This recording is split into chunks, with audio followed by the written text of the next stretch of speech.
respondió Sancho, porque no ha sido un mes que andamos buscando las aventuras, y hasta ahora no hemos topado con ninguna que lo sea. Fin de la cita. Aunque no por ello, Sancho deja de pasar por momentos en los que le asalta la duda. Por ejemplo, cuando dice: maldíjose de nuevo y propuso en su corazón de dejar a su amo y volverse a su tierra, aunque perdiese el salario de lo servido y las esperanzas del gobierno de la prometida ínsula, o ver el panorama incierto.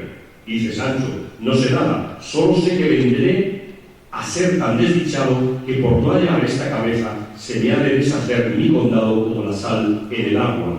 O la situación me genera un severo enfado. Él me sacó de mi casa con engañifas, prometiéndome una ínsula que hasta ahora la espero. Momentos todos que se entremezclan con otros de esperanza, reflejando un permanente estado agridulce que es típico de la actividad política, donde se entreveran optimismo y pesimismo. Es lo que muchos estudios de psicología política plantean como las alteraciones en el estado de ánimo de los políticos. Dice Sancho: pero que si Dios le sacaba de aquel peligro, sano y salvo y sin cautela, se podía tener por muy más que por cierta la prometida ínsula. La habilidad narrativa de Cervantes hace de Sancho una persona que termina seducido por los delirios de Don Quijote, asumiendo sus fantasías en numerosos episodios y haciéndose cómplice de él, como lo evidencia el canónigo en el siguiente largo pasaje. Por esto querría que la fortuna me ofreciese, puesto alguna ocasión donde me hiciese emperador, por mostrar mi pecho haciendo bien a mis amigos, especialmente a este pobre de Sancho Panza, mi escudero, que es el mejor hombre del mundo, y quería darle un condado que le tengo muchos días prometido, sino que temo que no ha de tener habilidad para gobernar su estado. Casi estas últimas palabras oyó Sancho a su amo, a quien dijo: trabaje vuestra merced, señor Don Quijote, en darme ese condado, tan prometido de vuestra merced como de mí esperado, que yo le prometo que no me falte a mí habilidad para gobernarle. Admirado quedó el canónigo de los concertados disparates que Don Quijote había dicho, y finalmente le admiraba la necedad de Sancho, que con tanto ahínco deseaba alcanzar el condado que su amo le había prometido. O lo que dice otro observador externo, es decir, el barbero, le dice el barbero al cura: pero no me maravillo tanto de la locura del caballero como de la simplicidad del escudero, que tan creído tiene aquello de la ínsula, que cree que no se lo sacarán del casco cuantos desengaños puedan imaginarse. O la propia reflexión de la duquesa: pues Don Quijote de la Mancha es loco, menguado y mentecato, y Sancho Panza, su escudero, lo conoce, y con todo eso le sirve y le sigue, y va atenido a las vanas promesas suyas. Sin duda alguna debe de ser él más loco y tonto que su amo. Algo que inequívocamente conduce a su transposición a las relaciones que se establecen entre políticos, que terminan creyendo el relato construido por el gran seductor que todo líder debe ser, sin capacidad alguna de autocrítica, porque todo es autorreferencial, incluso en los momentos de vuelta a la lucidez, donde resplandece la digna y autosuficiente, aunque ingenua, posición personal de Sancho, cuando dice: yo no estoy preñado de nadie, ni soy hombre que me dejaría empreñar del rey que fuese, y aunque pobre, soy cristiano viejo, y no debo nada a nadie. La triple afirmación que acabo de citar, de ser libre, pasar cualquier prueba de pureza de sangre e independencia, aparte de reflejar bien el momento político del barroco español, conforma igualmente una trilogía muy moderna para el discurso de todo político. Hoy, como bien sabemos, se puede trasladar al recurrente discurso en el que el político enfatiza su supuesta libertad e independencia ante cualquier poder fáctico y el hecho de ser uno más, alguien que no se diferencia de la gente ni se espera de la línea que establece los que debe ser. En el siglo XVI no era otro el significado de la limpieza de sangre, ahora es ser uno más. La relación entre ambos está teñida no solo de interés, sino también de lealtad, basada en elementos muy primarios y poco racionales. Así, dice Sancho: yo no pienso granjear fama de valiente, sino del mejor y más leal escudero que jamás sirvió a caballero andante.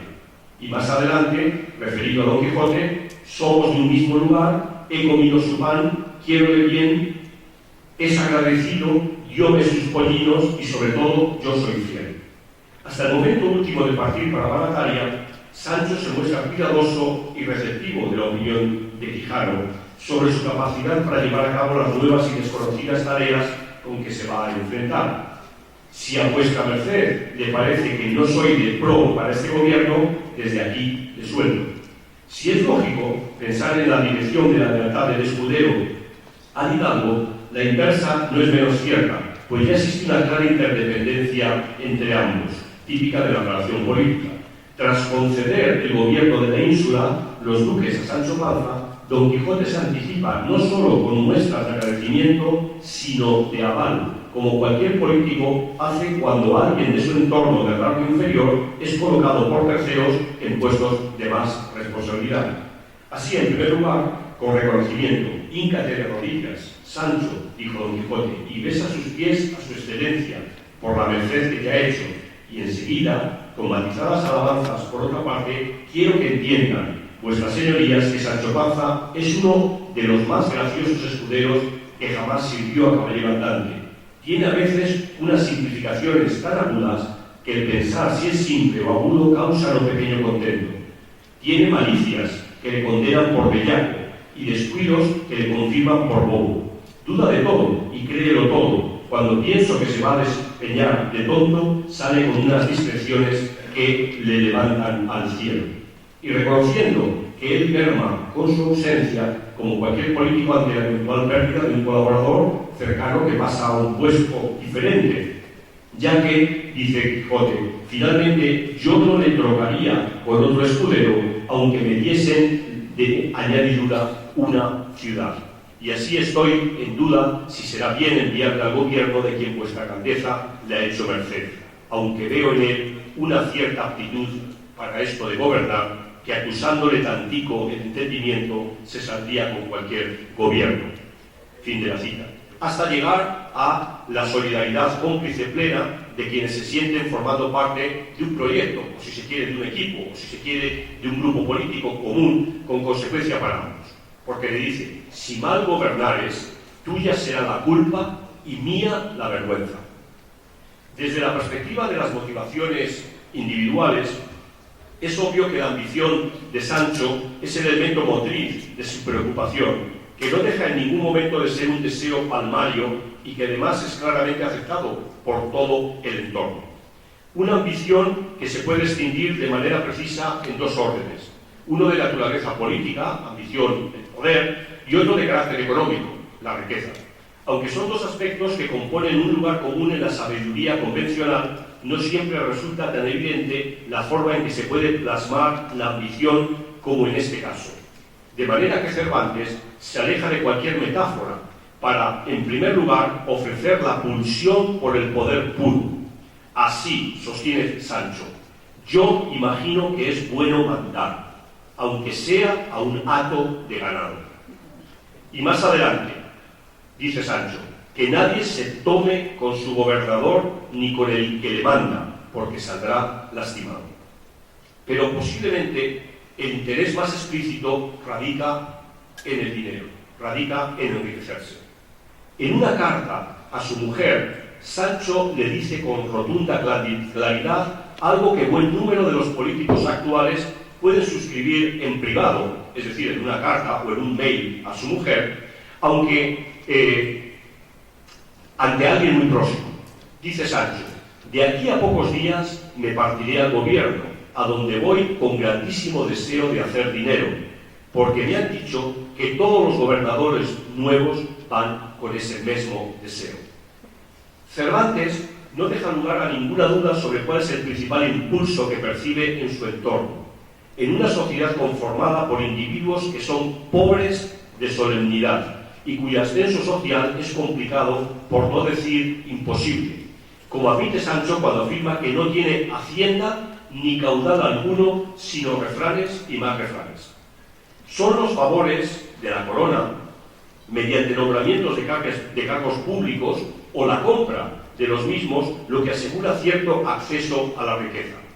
Una opinión que es acervo popular y que es compartida por todos los personajes, como la propia esposa de Sancho, Teresa Panza, que le escribe: porque no pienso parar hasta verte arrendador o alcabalero, que son oficios que, aunque lleva el diablo a quien mal los usa, en fin, siempre tienen y manejan dineros.